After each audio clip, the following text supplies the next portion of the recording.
of an actual battle between opposing kings and nations.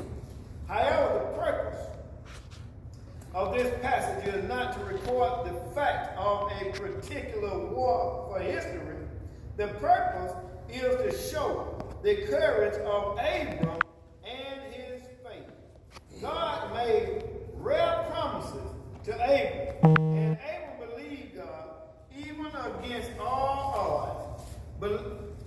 Believers are constantly facing the struggles of life and attempting great things for God. We always have battles ahead of us. The key to it, and that's what this scripture is telling us tonight, is to show us how to keep our faith in the Lord, even when the odds are against us. This is why we should be encouraged through the word of God when he says that if I am for you, who can be against you? Abram being the father of faith. So that means that he's our father because of our faith in what Jesus did for us. The same things that he's going through is the same thing that we're going to go through. So we learn from him, and it helps us to stand strong when we face our trial. If there's no question or comment before we get ready to get started tonight, we'll start with verse 1 of this said chapter. And I pray that I don't butcher these names too bad tonight. Yes, sir. I got a bag of blame. Deacon Forte sound like a backup plan. He backing up. He volunteered for that, but I told him I'm going to go on anyway. Well, we'll start with verse 1. And it came to pass in the days of Amraphel, king of Shinar, Ariel, king of Elasar, Chedorlaomer, king of Elam, and Tidal, king of nations. So,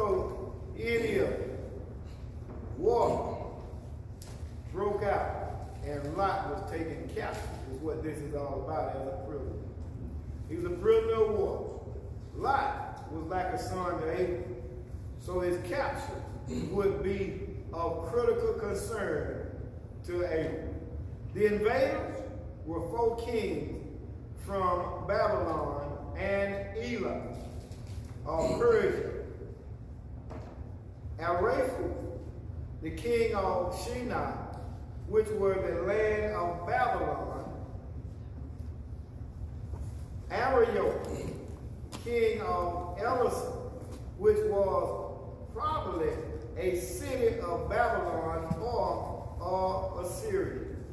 Tidal, king of Goen, which means nations. He was probably the ruler over several nationalities and city-states. Chedorlaomer, king of Elam of Persia. Verse 4 tells us that Chedorlaomer was somewhat of a worldwide ruler. That the 3 kings of verse 1 that we're talking about were subject to his rule and forced to fight by his side as he sought to swallow the uprising of Palestine against his rule. Note also that he ruled over Palestine.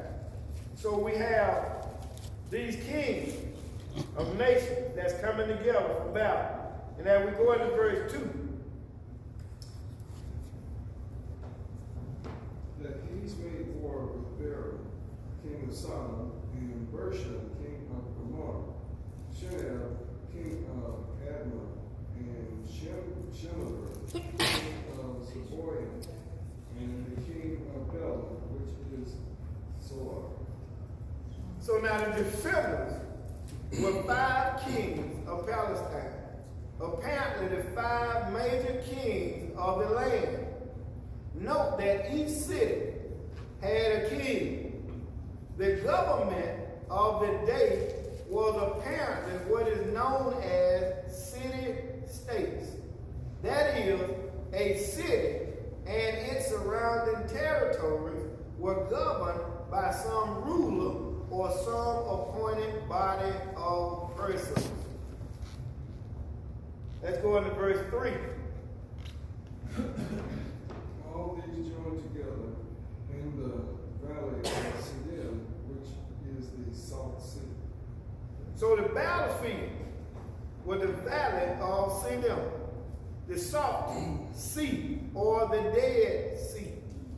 And it was there that the armies faced off against one another. The war was not a small battle. It involved much of the known world of that day.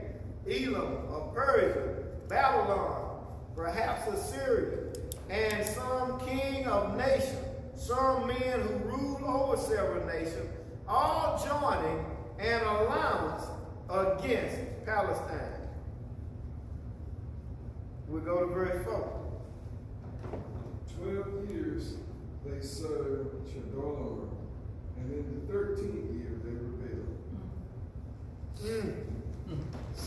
So the call for the war was a revolt by the Palestinian state against the rule of a foreign government. So Chedorlaomer, the king of Elam of Persia, had conquered Palestine some 12 years before. For 12 long years, he had enslaved and taxed Palestine. Now in the 13th year, the people of Palestine had had enough.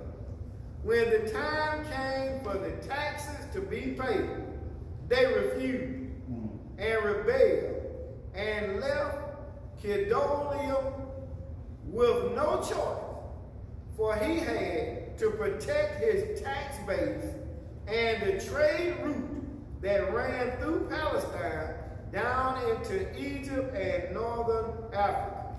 So this is all about money and power. And he wants to control these things. Nothing has changed from then until now.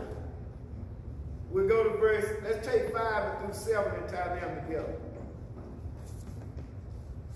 And in the 14th year of Chedorlaomer, the kings who were with him and smote the Rephaimites in Ashtaroth, Carnan, and the Zulams in Ham, and Emims in Shevet Carinthia, and the Horites in their Mount Seir unto El Paran, which is by the wilderness. And they returned and came to Mishpat, which is Kadesh, and smote all the country of the Amalekites, and all the Amorites who dwelt in Hazazon Tamar. So they working their way to a certain place. The following year, the 14th year, the Elamites army marched against the 5 Palestinian kings who had led the revolt. The prime target of the invading army was Sodom and Gomorrah. The invaders took a wide sweep around 2 cities, conquering the border cities first. One by one, the invaders drew the net even so tightly around Sodom and Gomorrah. The final thrust was downward upon Sodom and Gomorrah. So just imagine how the citizens of each rebel city would buzz about, sharing nervously the news of the fall of their neighboring cities, how the suspense and fear would build over the news of battle after battle and defeat after defeat. So you're going to have people now that were standing with the revolt. They started to get weak in that revolt because the cities around them is losing. It's just like any other war. When you start to sweep, you always start with your weak opponent first, making examples out of them, as you work your way to your stronger opponent. The reason for that is that if you work your way to your stronger opponent, when they start looking at the defeat of those that's around them, sometimes they start to get a little nervous and they start to doubt because all the rest have already lost. So this war is steady brewing. Is there any questions or comments that we have so far? Pastor, kind of like you said, I said that, at first, they started out, they joined together at the Battle of Sedan, which was by the sea, which is the Southern Sea. And they worked their way on into the wilderness, just conquering these new lands. And I think some of these folk here were giants, some of the folks that Zeus in their hand, some of those people.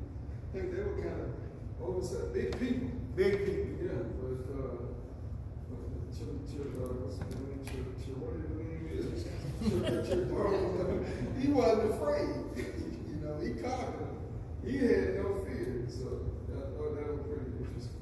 So would there be like, would these people be like the beginning of what they call kings, or what they call the kings and stuff like that? Why Israelites say they want a king and stuff like that? So You see, you have at that time, it's just now, not just at that time, even today, the stronger gonna rule over the weaker. So the stronger, if I'm stronger than you, then you gonna do as I said do. so they just made themselves kings for real. Each city or nation had a king, but there was one king that was stronger than the rest. So as he would conquer cities, and those around him, he would make them pay taxes to him, but he'll make them join in with his army. So here when it got to the 14th, 13th year, here's Solomon, the cities around them, they didn't come to the conclusion, man, I'm tired of getting these people my money.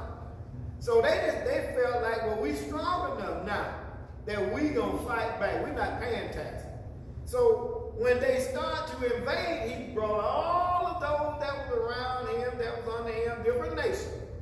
He got a great army together, so he started to march on each city, one by one, So as this, he conquered. so this would like be the beginning of wars too, right? So this would be the beginning of wars, like wars and stuff. Yeah. This is the first recorded war between nations and kings. It's not that people hadn't fought before, but it had never been recorded where there is battles against nations. The leaders coming against each other. And as he conquered, anytime that you conquering somebody that's strong, what do you want to take first? Their nerve. You want them to doubt. So what makes people doubt? Is what they see happen to other people. And as Deacon Forte was saying, then you had some that were kind of big people. So it makes it look like, well, we should have went on paid them taxes. This is what you got different people start to think. Anytime you start to doubt, you've already lost. Why? Doubt means unbelief. And if you don't believe in yourself, it makes it kind of hard to be a winner in a war. It's just like going into a fight and you already saying, man, I can't whoop this guy. Ain't no way I'm going to be able to whoop him. You already lost. But you can go into and look at that. He might look like he's stronger than me, but every person got a weakness. Every nation has a weakness. There's always a weakness. And that's what Satan uses for us. For weakness. You know what the biggest thing that he can use to destroy? Divide. I don't care if it's a family, husband and wife, children. If I can divide the house, I can conquer the house. Any other question or comment? If not, let's do 8 through 11. And there went out the king of Sodom, and the king of Gomorrah, and the king of Admah, and the king of Zebulun, and the king of Bela, the same to the Zor. And they joined battle with them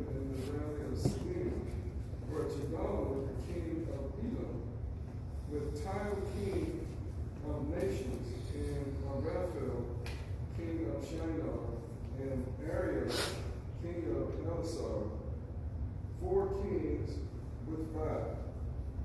And the valley of Salem was full of slime pits. And the king of Sodom and Gomorrah fled and fell there. And they who remained fled to the mountain. They took all the goods of Sodom and Gomorrah and all their victuals and went their way. So when we look at verse 8, we're looking at the king of Sodom and those that's around Sodom, Gomorrah, and their nations around them, they came together. But when we get to verse 9 here, what is that? Kedolima?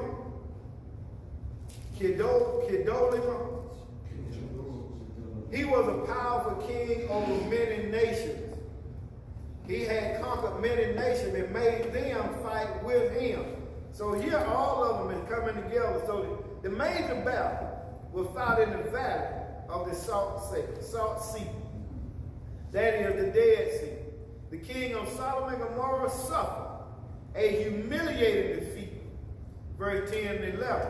The author specifically mentioned what happened to these two kings, pointing out an unusual fact. They fled and hid out in the tar pit or asphalt pits, while the rest of their army fled into the surrounding mountain. If the leader run,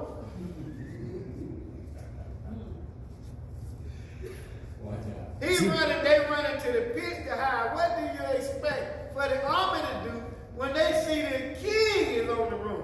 Follow the leader. So the two kings were defeated in battle, utterly debased and humiliated. They had to crawl and hide out in the top pit of the area. How humiliating could it be to go and hide in a top pit when you're supposed to be in battle? How many times do you think that the people that were with them said, we should have paid the taxes? Somebody gonna say, I told them to pay those taxes. If they had paid them taxes, we wouldn't be in this situation right now. And I'm quite sure that the king of Sodom and Gomorrah, they said themselves, I should have paid them taxes. I should have paid them taxes. But they felt like their muscles were strong enough to win the battle. So now, in verse 12, let's read it. Let's do it by ourselves. We're going to slow down a little bit now. We done got this war going. These I can handle it now. I got it now. Paid Rose. And he took Lot, Abel's brother, son, who dwelled in Sodom, and his good and his God. And you know how sometimes you'll have a person that might be been a bully, and they pick on folks and they beat up on folks, and then all of a sudden they mess around and mess with the wrong person. Well, see, when they messed with Sodom and Gomorrah, it was fine. But when they captured Lot, see, this gonna get the attention of the man of God.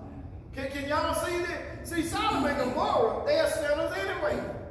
But when we mess with, let's put it this way, with one of your children. Now, it might be somebody else's children, you'll see what happens. But when they mess with your child, all of a sudden, now you done messed with the wrong one. How many times you heard me? Now you done messed with the wrong one. well, Lot was taken captive. Guess what? They done captured the wrong one. The son whom Abram had taken under his care and reared when his brother had died, Lot was like a son to Abram. Lot was actually living in Sodom, within the wicked city itself. From the first, Lot had been attracted by the bright lights and business opportunities which the city offered, and he had moved to the beautiful valley that surrounded the city. He had pitched his tent towards Sodom. He had moved right in among the wicked people of the city. He had become a part of the worldly environment. He was participating in the bright lights, pleasures, and greed of the people. So Lot lost all his possessions. Let me say that again. Lot lost all his possessions. His home, his property, his livestock, his money, all of his wealth was gone. But keep in mind that Lot had chosen the Jordan Valley to establish his livestock business because of the fertile pasture land and heavy population that assured a market for his livestock. Lot was left with nothing but the clothes on his back. Lot was a prisoner of war. He was now a slave.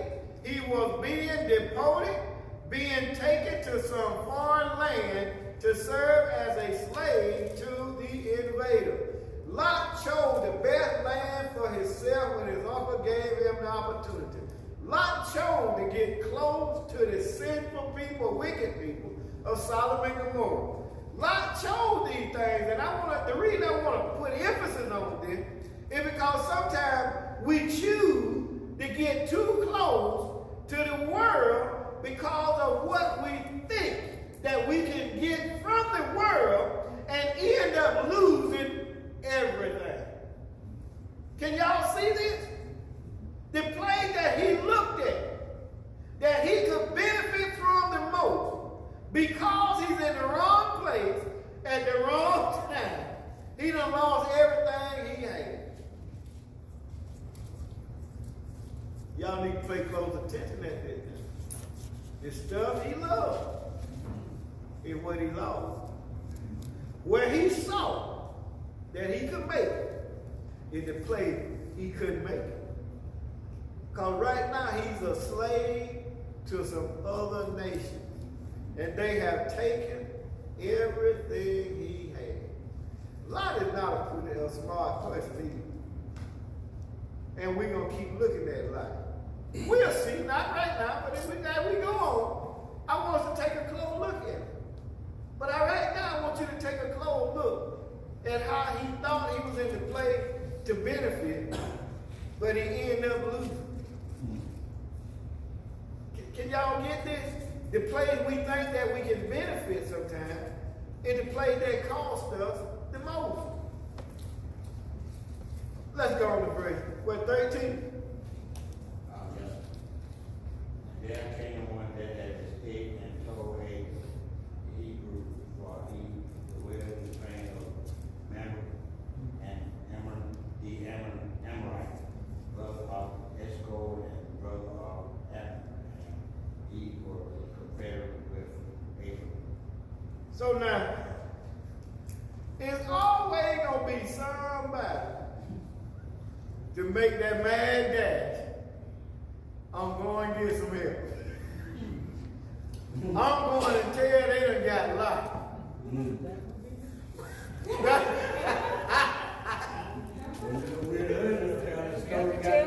The story got to be told.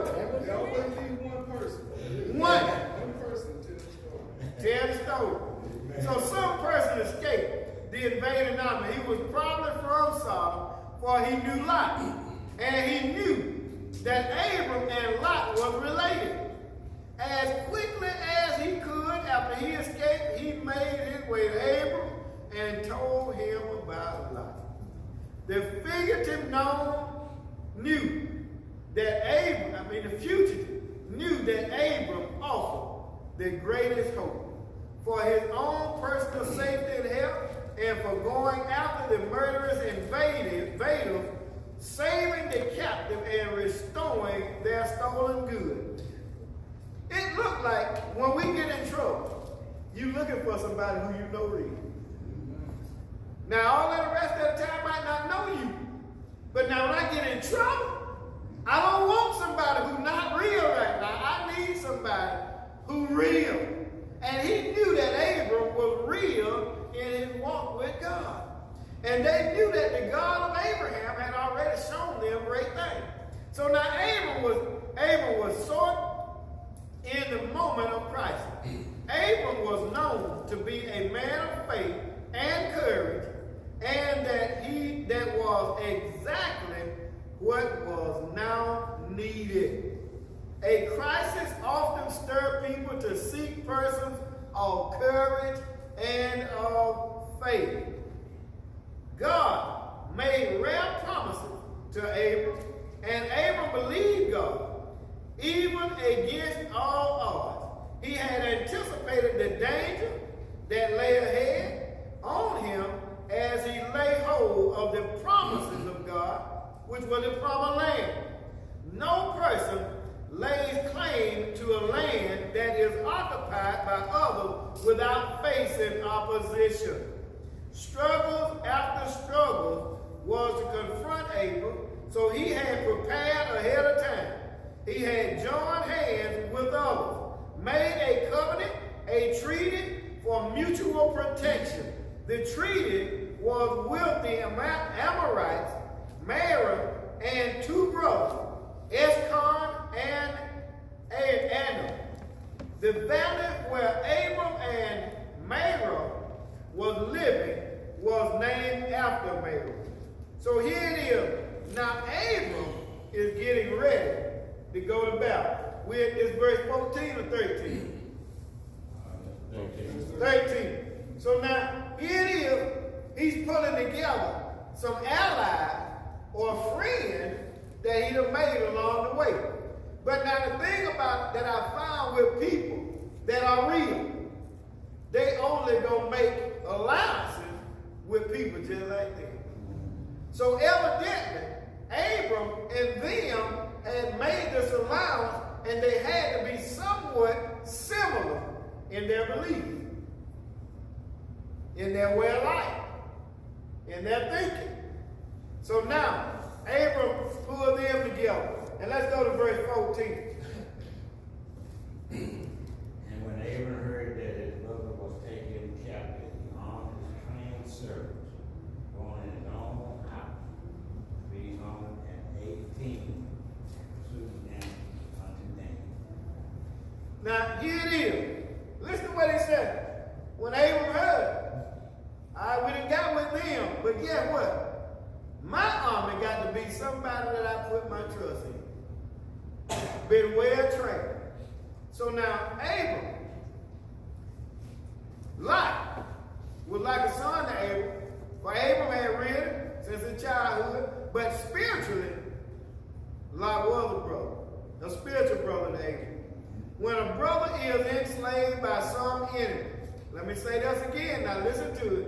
When a brother is enslaved by some enemy, a believer must arise to help free the brother, no matter how great the opposition.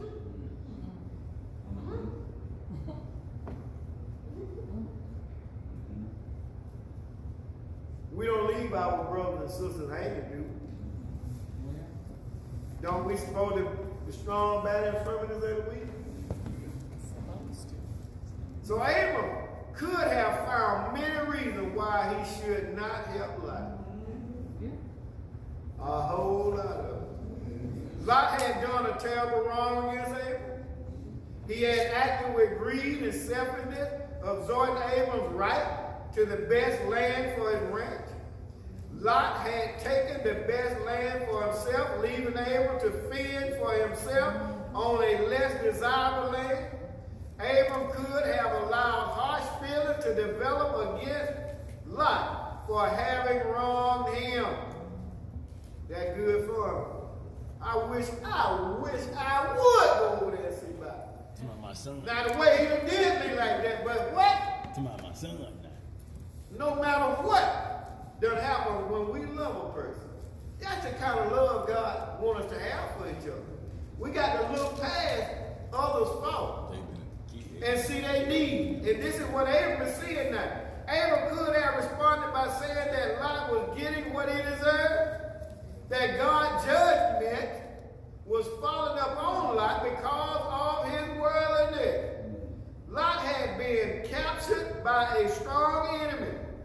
a large force of invaders. Humanly, it was impossible for Abram to rescue Lot. But note that a large number of people were working for Abram, a number so large he was able to arm 318 men to fight. This shows just how wealthy and large a rancher that he was. Abram had. He was no doubt one of the largest ranchers in Canaan, if not the largest. Abram wisely chose only a loyal and trained person to help him. You don't need anybody to go with you when you go into war. Whether it's spiritually or whether it's physically. When we go into prayer, when something serious is going on and we going into prayer, you don't need no weak faith person standing in your prayer while you praying and they saying in their mind, I sure hope the Lord, I don't know if he gonna answer or not. No, you need some people that's gonna be strong in faith in that prayer. So he took only those who was born in his own household and were trained to fight. Let me say that part again. Trained to fight. As believers, we are trained to fight. We say that we special forces. Special forces has to train when other soldiers is sometimes relaxed. They're in training. So we have to train to fight. Fight this spiritual battle. This spiritual warfare. But how are we trained? We are trained through The word of God. the Word of God. This is our weapon. There is no other weapon that's going to work in a spiritual warfare. I don't care what type of assault rifle you own. When you get into this spiritual warfare, you have nothing with an assault rifle. But what can you do when the Word of God is your bullets and your faith is your gun? Now you think about that. What do you think that Abram is going to war with? He got these men, but he knows that he's going against a great army. I'm going to take my nip. He coming back. Sister Crowell? Son coming back with me now. Yeah. I just really want to be clear now about this Kevin the brother, when they get in all this trouble we were talking about, it was Lot and Abram. So, I don't see where Abram said, Jesus, do I need to go help Lot? You set me up over here and Lot on his own way. How? I don't understand. Like, like a person always in trouble, T fight all the time. This is my brother. Junior call and say, T fight. I'm supposed to jump up and go out here to stop T from fighting when I know she fight. That's what she do. We talking about your son. Say your son. My son? Yeah. Is you going to get it? No. You gonna leave? No. So that's why I didn't understand. I'm supposed to. No matter what. You're not gonna go get it? No! If he already fighting, I'm talking and I'm saying, don't do this no more, and I'm in the bed? No. But I want to know if I'm close to it, I know what to do, but I'm just not I believe you gonna go get it.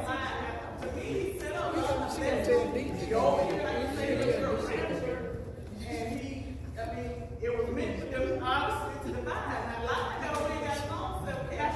Right. And what you're saying is that if a person make their bed hard, they should sleep in it. That's what you're saying. Yeah, because I understand, like, sometimes when Because I told you. But Lot was introduced to God the Father through Abraham. right. Lot made a choice a little earlier. See, time done went by now. He made a choice a little earlier to move close to the Word. Abram allowed him to do this. He didn't argue with him about it. Right. He didn't fuck with him about He allowed him to go right on through there. So what Abram did, he looked to the Lord and went in a total different direction. So now Lot done got to town and he done got comfortable and he done start, mingling with those that there. And here it is, Abram, he's way over here someplace else, worshiping God, and all of a sudden this great war breaks out, and here come a runner, one that done escaped the war. He's making it to Abram, and he said, Abram, he said, these kings have come in, they done took over all the city, they done took everything that we have, they done even took your nephew Lot, they done captured him, they done took everything that he had, and now they have him in captivity. And right here, all the way there, when we get right there, this is where you separate that, right? But listen to me.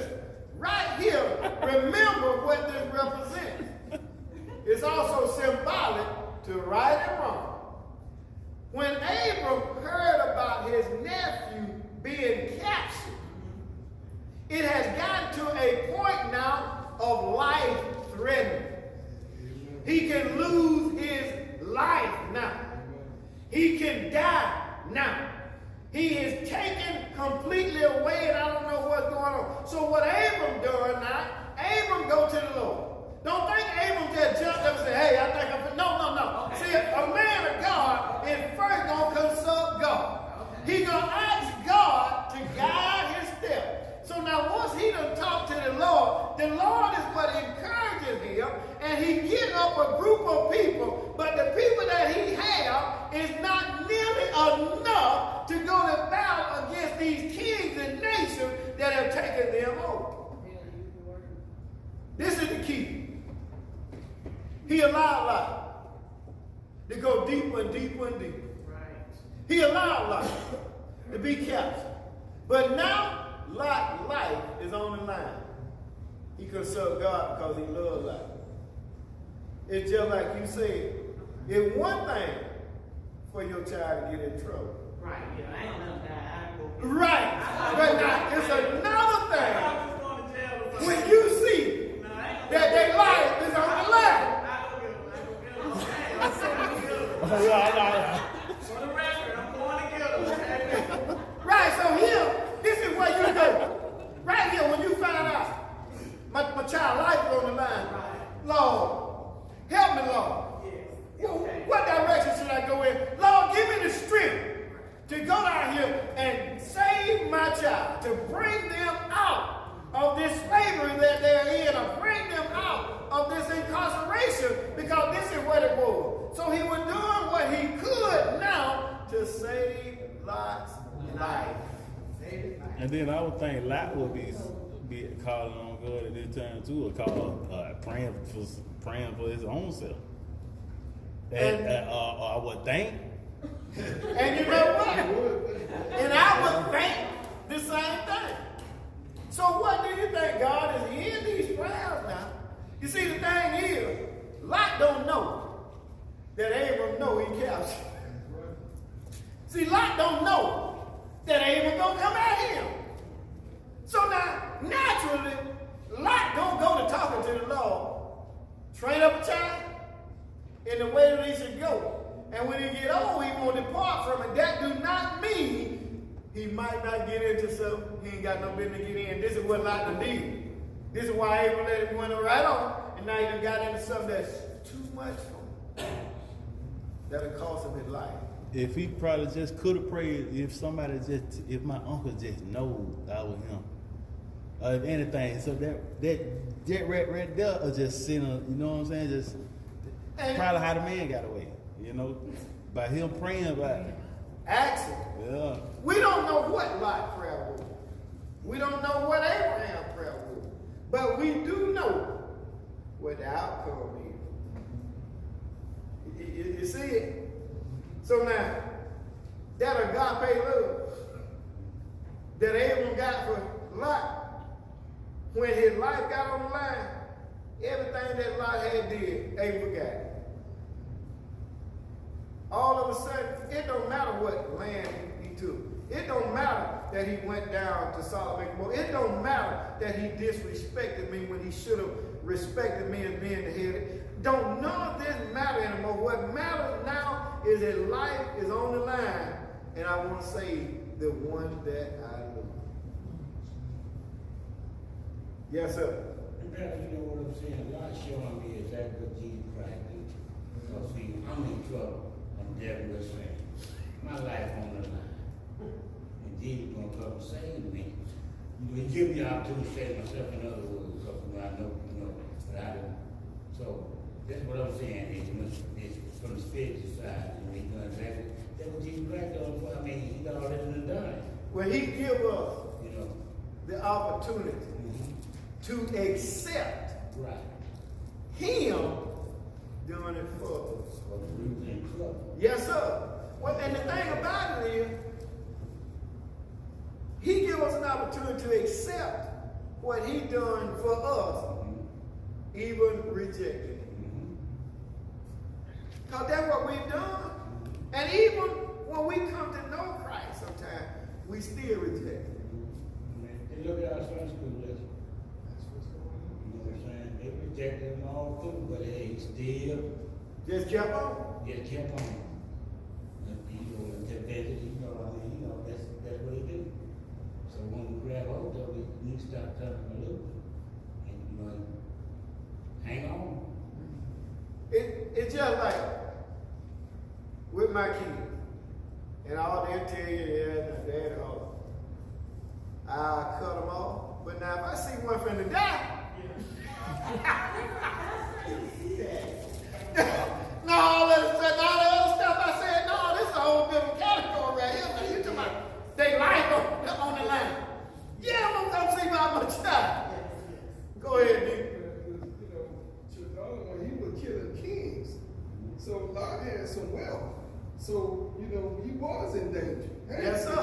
Because just like the saying, if he gonna kill a king, you know what? Lot wasn't a king, but he was still a wealthy man. Wealthy So man. his life was definitely in danger. He could be sacrificed at any time. That is correct. So, Abram did exactly what we would have did if it was our child, and we know that their life is on the line. Now, being hard-headed, now, oh, you done got in trouble. Oh, Daddy, can you come get you from where? From jail. I told you not to do something. Oh, no. I witnessed that now. I witnessed that now. Nah, we ain't counting. We ain't counting. My bus drive, why now? I can tell you something else. Oh, you done got yourself in jail. And you said, you'll put some money on my book. I don't do that. Money on your book. Man, I got to pay my bill. I ain't do that. That is, meaning what you say and letting the toe upset on their bottom. But then they got so far that their life on the line. Now, here it is, Lord. I'm finna set up some temple, and I need him to direct my path. And what can I do to do what you did for me, Lord? Save my child. See, that's what we have to learn to ask God. Look past the fault. Look past the hard headed. You look at the situation. But now, if their life ain't on the line, I'm not losing no sleep. Matter of fact, if you tell me they're in trouble, and once is they all right? You know why I'm going to say they all right? All right means their life is not on the line. You tell, oh yeah, they all right. Well, all right, thank you for calling. Appreciate it. So now they end up with the comment. What verse was that? 14. All right, let's get here 15. Verse 15. And he divided himself against them, and he hid his servant by night, and smote them, and pursued them unto Hawa, which was in the left hand of Damascus. Damascus. So Abram wisely planned his strategy. You see, before he went into the war, everything was planned out. He didn't just jump up now, got the men together and said, we're going to attack. No, it was planned out. And I'm going to tell you something that I found out about the cover of night. See, the cover of night, you can't see who it is or how many it is. And when you divide people, and you start, and all of you coming in from different directions, it might not be but 100. But all of a sudden, I don't know if there's 1,000 people out there at night, and I just hear you attacking me. So now, Abram wisely planned his strategy. He divided his men into several groups and instructed them to attack from several vantage points. This would make the enemy think a large force was swarming down upon them. He launched a surprise attack at night. The enemy was caught completely off guard. They were unable to tell who was attacking them, and for safety's sake, they had to flee, assuming that a large army was attacking them. Abram himself led the rescue attempt. He did not stop the pursuit until the enemy was completely defeated and scattered, and all the enslaved were freed. Abram come with a plan. Now, not only did he strategize this thing out in the attack at night, do you know why? Have you ever seen on TV how a SWAT team or something, when they come into a person's house in the middle of the night, they'll throw in that smoke bomb, what it is? gas. No, it's like a bomb. It makes a Flash grenade. the flash grenade. They throw in a flash grenade in the middle of the night. Bah! You in the bed sleep. Bah! You wake up just that crazy. You can't hear nothing. You crazy. You don't know what to do. So this is what happened when they attacked them that night. People coming from all directions, they making noise. You might have some with these, you know, the burning, the torches burning. They see lights coming in, folk coming from everywhere. They just all in it. This first thing comes to their mind was run. You know why run come to mind? Because they done thought about we just got through. You hear what I'm saying? Defeating and taking all of these nations' stuff. So now they freeing other nations to come together to kill us.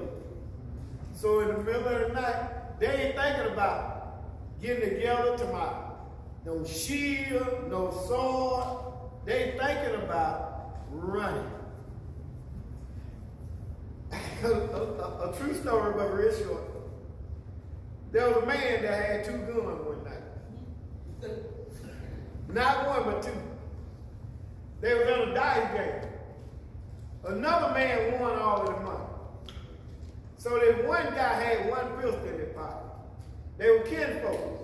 So he told his cousin, he said, listen, he said, take my money and take it home for me. He said, take my pistol and carry it with you. So he had 1 pistol in this back pocket. He had the other pistol in the other back pocket. In the middle of the night, he going home. Some guys that was at the dice game saw him getting all the money.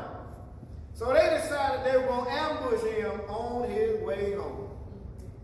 So he come through this path, and one jumped out on one side, and one jumped out from behind him, and he took off holding both guns. Skate. Y'all didn't get that, did you? He ran to the first house he could get to and kicked the door in. Because back then, people didn't have lock. You know, we used to latch the door. And he tore through that last door like what somebody was behind him. But what got you were running with 2 guns? Holding on to them so they won't fall. But the thing about it, to make sure he didn't lose them. Because they ain't He lying. thought about don't lose the gun, but he also thought about I need to get away. When they got attacked that night, they get the swords and shields and fight, they were thinking about, we need to get away. We done killed a lot of people back here, and we need to get away. So you see, that surprise attack is what confused them to the point that we need to rule. And could it have been some more people like how they took Lot? Could it have been some more people that were Oh, mixed a lot up of in it? people. So they probably didn't know if them people would have started attacking them too. They said right up side. Excellent point. That is correct. Because now you got me captain and I see somebody coming in to help me. I'm attacking with the one that's trying to help me. And they ain't had no uniforms and don't think. You know. So, any question or comment? If not, let's get in verse 16. He brought back all his goods, and also brought back again his brother Lot, and his goods, and the woman also, and the people. So that lets you know right there was a lot of people. There were men, women, and children that had been captured.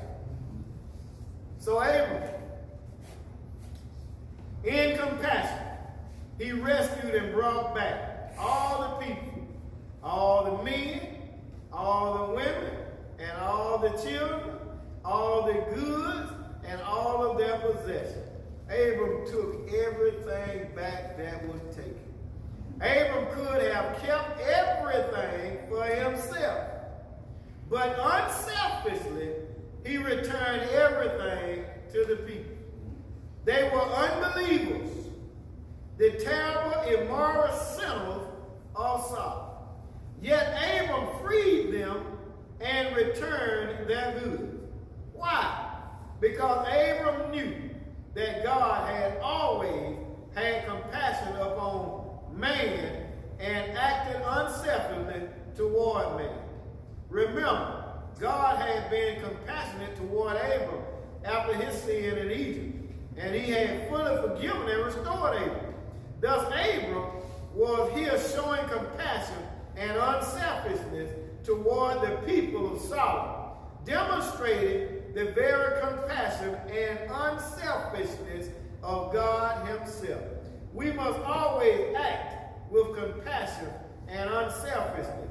God has made it possible for people, no matter what they have done, to be freed and fully restored through Christ. We need to get that part right there. Free them. Abram had compassion to free them. Abram, by him rescuing all of them, taking back everything that was taken. In that time, in a time of war, the person who won the battle would take the spoil. So Abram had the right to take everything that was taken for himself. Abram had the right to make them same people his slaves because he had freed them. He captured them. I mean, he came in and defeated the one that had captured them. Now, the next thing is, and we're going to stop right there. We'll start next week at 17, but this is what I want you to see. By Abram knowing God as well as he did, what do you think Abram was doing with all of those people that were following him back to their home? Telling them about the goodness of God. Lot, who knew who God was, everything was taken from him. Abram gave Lot, go get your stuff. Go get your stuff, son. Now I'm going to show you why I said Lot wasn't too smart of a fellow. You done lost everything you had. The man of God, who you know was a man of God, that freed you, that gave you your stuff back, and you turn around and go back to the same place. I'm talking about the exact same place. Matter of fact, when he went back, he decided, I think I just moved into the city. Gatekeeper. Not living outside no more. And because of what Uncle did, man, they think so high of me, they done gave me a position. Man. I'm well respected. Governor. I'm a man of honor here. When I walk up to a place, people open doors for me. When I go into the restaurant, they give me a seat at the best place. When they fixing the food, they make sure mine is the best cooked food. You see, we can get caught up in stuff just like that. And I'm not telling you what I think. I'm telling you what I know. It can so easily be caught up that you will start to think that you're the important person. Nobody more important than you. When you can walk in and you got people getting up out of their seats because of you. Oh, this so and so. Give you their seats. It can just easily get caught up and start to love those things, that position, that power, that authority, that respect. Are y'all hearing this? Respect on my life. Respect. Any question or comment? You know, God, a lot of water there now, because he was connected to another man that was there.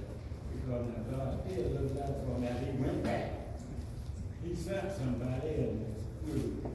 The rest of my time working his mind. So he had a lot of favor. And then you said that well. The favor that Lot had wasn't because of Lot. Right? The favor that Lot received was because of Abel. It was the prayer of Abel, not Lot. But then, like it could have been some people like that did follow Abram behind that went with him from after him, you know, coming to get Lot and saving a whole lot of people. He saved more than just Lot. It could have been people that like really listened to him when he was on but and then you look at Lot, like he went back to the same city with, you know, and then he could have had some other different to say to them people. Like, I mean, he could have had some type of different type of leadership than just be still with the same stuff that they were doing before he came. You know that, I mean, it like Sodom and Gomorrah was always like they say, like the Lord said they were wicked and sinners before the Lord exceedingly. And that was before that they had got captured and all of that, and then they went back to the same type of stuff, and then he went right back to the same place, and like, you still can't talk to these people and try to tell these people, is that where you gonna go at?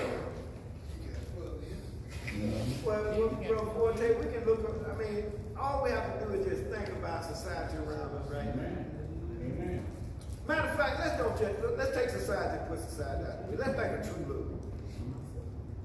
And let's think about what our role will look like. Think about how many that's been baptized. I'm not baptized. But then, how many have went back? I mean, and the thing about it is, it's easy to slide back. See, the thing with sliding back is that when you start sliding back, it might be a slow process. Because it might start with, I don't need Sunday school, I don't need Bible study, I missed this Sunday, I missed this Sunday, I just missed, and you start sliding back. You see, the thing with us is, we doing one out of two things. We go closer to the Lord, or we grow further away from the Lord. There's no stand still. Don't let nobody fool you to my well, I'm just in the same area now. What is happening here, you don't know that you're sliding back. Because if you're standing still, you start to get caught up in the things around. You know, other people come by and bring a list of, you know, that's what we call small, and then another small, then another small. And after a while, we'll say, I want to grow closer to the Lord, but we make no effort. That's why the Bible tells us that in the last days there'll be a great falling away. that means that the person had to be there to fall away. He's not talking about people that never came. He's not talking about those that never accepted him. He's talking about those that did accept him, and then they fell away. What causes us to fall away is those same things that cause a lot to fall away. It's got something to do with wealth, power, things of the world that we want, money. It's always dealing with something that's temporary. Shame. But Abel had his mind stood fast on the things of eternity. And this is why Abel was made rich by God. God made it that way. And when we get a little further, because he know that about God, he don't want nobody to have any kind of input to say, if it wasn't for me. To say, I'm the one that did so and so. He wanted it to be God and God alone. That's a man that's totally sold out. See, when God allowed him to rescue these people, Abel preached. Now he preached from the, just think about it long, and it wasn't like they could get in the car, man, I'm gonna catch me a flight back. Wasn't nothing. No flight, no car, no bus. They walked. Walking and talking sometimes can be a long journey. So they heard the truth. And as you said, some might have even followed Abel. But why isn't it listed there? Because it probably wasn't enough to say that they did. Any other question or comment? Question about, my excuses is what got fooling me to keep, that's why I don't come to church, because I'm looking at my own excuses. And that will lead me further and further away. Because the excuses sound good, but they're right, but they're not. Mm-hmm. I had a person tell me, matter of fact, today, I need to come out there to Bible study. And they've been telling me this for years. I'm going to come out there to Bible study. I need to come to Bible study. I told the person the other day, I need to come to Bible study. I said, I disagree with you. When I said I disagree with you, they looked at me like, Reverend, did you hear me say I said I need to come to Bible study? And I said I disagree. So I let them pause for a minute and thought about it. I said, you know why I disagree with you? They said, why you say you disagree? I said, because as long as you say I need to come to Bible study, You ain't coming. you're not coming. I said, now when you meet me out there or beat me out there, I look up and see you. I said, then you'll be doing what you need to do. But right now, you don't need to be coming. You don't need to be talking about coming. Just come on. See, that's our problem. We do too much talking and let it do They it. get on my nerves. Don't just tell it. And the thing with talking is, talking don't cause that. But now doing, that's gonna cause something. Any other question or comment?